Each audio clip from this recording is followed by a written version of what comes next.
Hello Scorpio, and welcome to your monthly horoscope for August.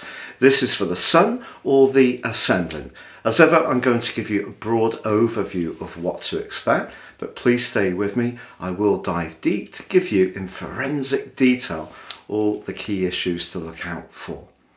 Now, as you begin this month, there really is an epic combination, and that's your traditional ruler Mars linking with Uranus, but also the North Node. And for you, this is in House 7. Now, House 7 is all about where you set your boundaries, but it's also about your relationships. Uranus is about the truth, but it's also about freedom. Of course, the North Node brings us, if you like, our kind of dividend on our past efforts, our past attitudes. So with Uranus pushing the more direct and more intense energies of Mars to the fore, I think there really could be quite a direct conversation at the very start of this month that you may need to negotiate. Now, you could use this to really embrace a more competitive or sporty approach, particularly if it's a sport where you're in direct competition to another player, like tennis or badminton. So that's a really important thing to look out for. But also, of course, your traditional ruler Mars is going to be moving into the sign of Gemini, where it will be for 8 long months. And that's very much an energy in keeping with that of your own sign. It's very transformational, House 8. But it can bring that more sexual dimension to bear, or it could be that your desire to do better around long-term finances can also be given a significant boost. But Pluto, your modern ruler, is going to be going face-to-face with the Sun at the heart of the month, and also face-to-face with Venus at the end of the month. So there's some very powerful energies that I need to share with you this month, so please stay with me.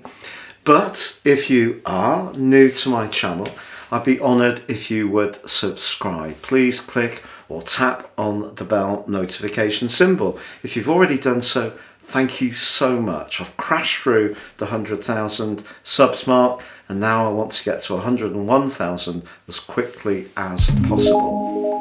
And finally, if you would, before I go into your deeper forecast, like to embrace more serious astrology, if you give me 3 pieces of personal birth data of time, date and place, I can give you a roadmap that can guide you for the rest of your life, plus a 12-month forecast and 30% off with my special offer. Please see the link below. No 2 charts are the same, so a real opportunity to capitalize on your strengths, but also understand some of the patterns that may have been repeated in your life so far and how you can avoid those going forwards. Hello Scorpio, and welcome to your monthly horoscope for August for the Sun or the Ascendant. I'm going to give you a flavour of what to expect this month, but please stay with me. I will then dive deep to give you in much greater detail all the context, key dates and influences, particularly critical for your sign. Now, as you come into this month, your sector of success is lit up by the Sun and Mercury.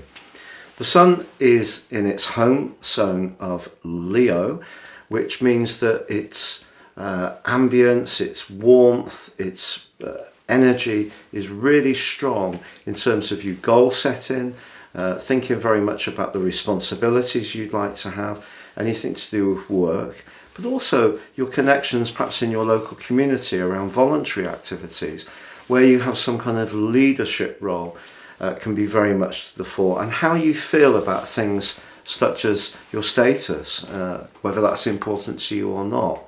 Now, Mercury, of course, is the planet of communication. It is going to be moving pretty soon this month on the 4th into the sign of Virgo, which for you is your sector of friendships. Now, that's going to be a really great opportunity because there could be a link between who you know and the kind of goals that you have, and maybe a connection can actually provide some serendipity. But also from the 3rd through to the 12th, Mars, your traditional ruler, is in a crunching right angle with Saturn. If there's a close emotional relationship in your life which is not going quite as you would like, quite a lot of frustration could go between you and the other person. Also, Saturn, which had 3 connections to Uranus last year on an exact basis, that's creeping back into a square with Uranus once more. Uranus in your sector of relationships has been bringing some fresh approaches for you over the last few years, perhaps some sudden changes. Perhaps your need for greater space has become stronger. Perhaps at other times you may have wanted to get up close and personal.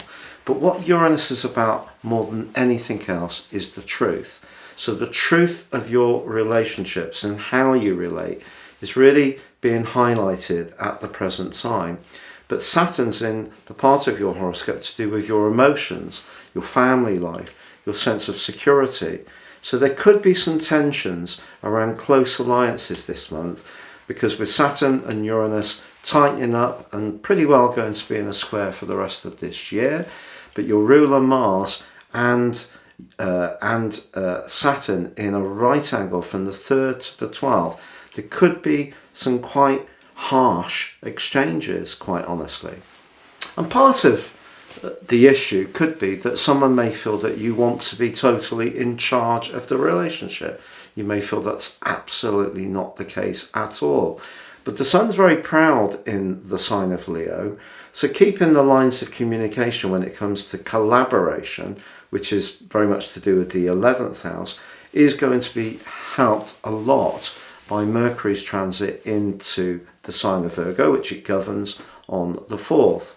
But on the 11th, Venus, the planet of loving, but also the planet of loot, moves from your 9th house, very much to do with the truth of relationships, and that also moves to the top of your chart, your midheaven. Now that means that your personality powers and also your skills in relating to people, particularly at work, I feel, whether they're older, younger, more influential, less influential, that diplomacy that you can deploy in those areas can be very helpful to you, particularly from the 16th to the 20th. And there could be an opportunity to have some kind of change around the job. So if you're having an interview across those days, you can come across in a really positive way, and someone can really be quite taken with how you're expressing yourself. But on the 12th, we do have a full moon, and this full moon is in the sign of Aquarius, so emphasizing house 4 of emotion. That old maxim of balancing work and home may be something that engages you in the following 2 weeks, but the disruptive Uranus is T-squaring the 2 points pretty well exactly. So however you try to please the people you're working with or make things right at home, things could be a bit unsettled, and you may even feel quite frustrated. There could be a little bit of a kind of short fuse around the situation. Also from the 12th to the 17th, the Sun is in opposition with Saturn. Now, the Sun-Saturn opposition, to be honest, is one of the most restraining and restricting of all influences, because the Sun is at the heart of all of our existences. So when we put the restrictive energies of Saturn in opposition, we diminuate the glory of the Sun. So is it going to be someone quite close to you who's going to pour cold water? Saturn can be very cold on some kind of big idea or ambition that you've got. Might it be that an older family member doesn't quite approve of your parenting skills, or thinks you should work more hours? And this kind of politics could demonstrate itself from the 12th to the 17th. However, that beautiful link between Venus and Jupiter is there to give you support. Embrace it, choose your words carefully, and something good still can come. Maybe there does need to be some kind of frank exchange, but that isn't necessarily just about you sending the message, it's also about receiving it. Astrology is quite interesting. It's not just how something in the sky affects us. We have to be available to that effect. So if we're very settled and we're living our life in a well-balanced way, even more turbulent astrological influences will have less impact. But then even if they have an impact, we still have a choice to react in the way. We still have dominion over our behaviour. So just be conscious of that. But on the 20th, your ruler Mars moves into the sign of Gemini, which is very much about expression of ideas, can be about technology, neighbours, siblings. But for you, it's house 8. So this has a flavour of your sign about transformation. Mars in the 8th house can be very much about intimacy, sex, also long-term finance. So because this transit through the sign of Gemini is going to last through to the 25th of March next year, this is a very rare event. Usually Mars takes 6 weeks to make its way through each sign, and clearly in the previous 6 weeks to this point, it's been in your 7th house. Great for you asserting your boundaries, being a bit more competitive, but also giving you a bit more confidence perhaps to reach out if you're single, to try to connect to someone if that's what you've wanted to do. But Mars moving to the 8th house could work in a number of ways. If you are wanting to be more entrepreneurial, this next 3/4 of year, this 8-month period, can be really exciting. You're going to have such a lot of drive to make things happen. But if your desire is to get more up close and personal to someone and explore your desires in a much more immediate and dynamic way, it could play out in that way. Perhaps it can play out in both ways. It depends on your personal circumstances.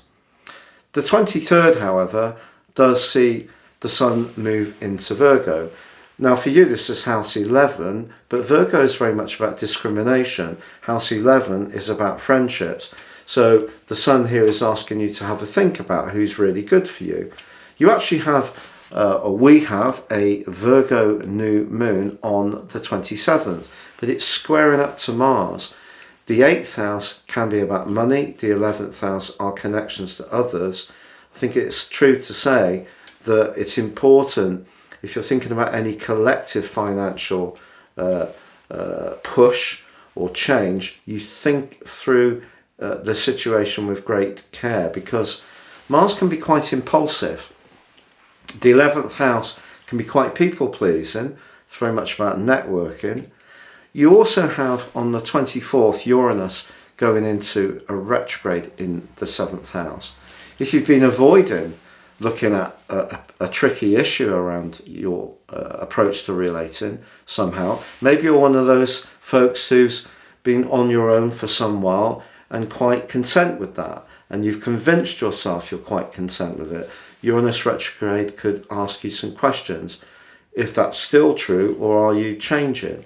Or if you're someone who is with someone but wants to sacrifice your independence, Uranus, to be more committed to them, then that is possible as well. So changes around how you think about relationships are possible, but exactly how that plays out is totally down to you.